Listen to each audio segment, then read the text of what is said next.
قال سيدنا عثمان: إن الله يزع بالسلطان ما لا يزع بالقرآن. ودي حقيقة.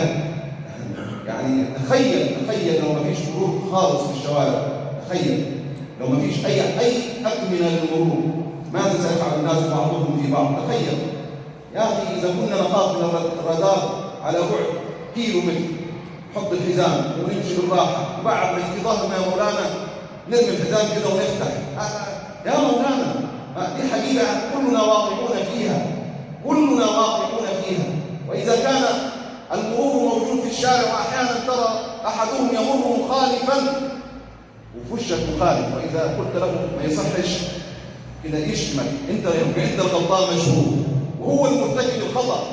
فأمور عجيبة. صدق سيدنا عثمان عندما قال: إن الله يزع بالسلطان ما لا يزع بالقرآن. بعض الناس لا ينفع معه إلا القوة والردع والقانون والكرامة، وبعضهم يكفيه كلمة طيبة. قل يا أخي اتق الله، تراه يبكي. ذكروا أن أحد العباد، ولم يكن عابدا قبل أن يكون عابد، كان تاجرا اسمه حبيب أبو محمد. حبيب كان تاجرا، وكان لا يتورع في تجارته عن الربا، يدخل الربا في تجارته. فمر يوما على صبيان يلعبون، فتكلم الصبيان مع بعضهم وقالوا: هذا حبيب آكل الربا يمر من الطريق أو في الطريق.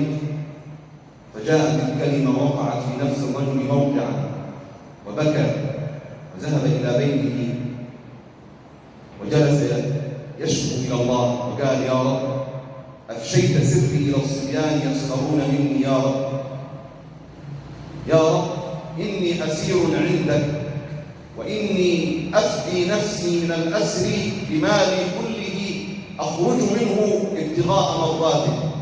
وأخرج المال كله حلاله وحرامه في سبيل الله، وعاد يعمل بيده. وما هي إلا شهور، ويمر حبيب على صبيان يلعبون، فيقول أحدهم للآخر: اسكتوا اسكتوا، هذا حبيب العاب يمر في الطريق. من الذي جعل الصبيان يسخرون منه؟ الله. ومن الذي جعل الصبيان يهابونه ويشعرون بالهيبة عندما مر ويقولون هذا حبيب العابد؟ الله أيضا. الهيبة يا سيدي لا تجلب بمال،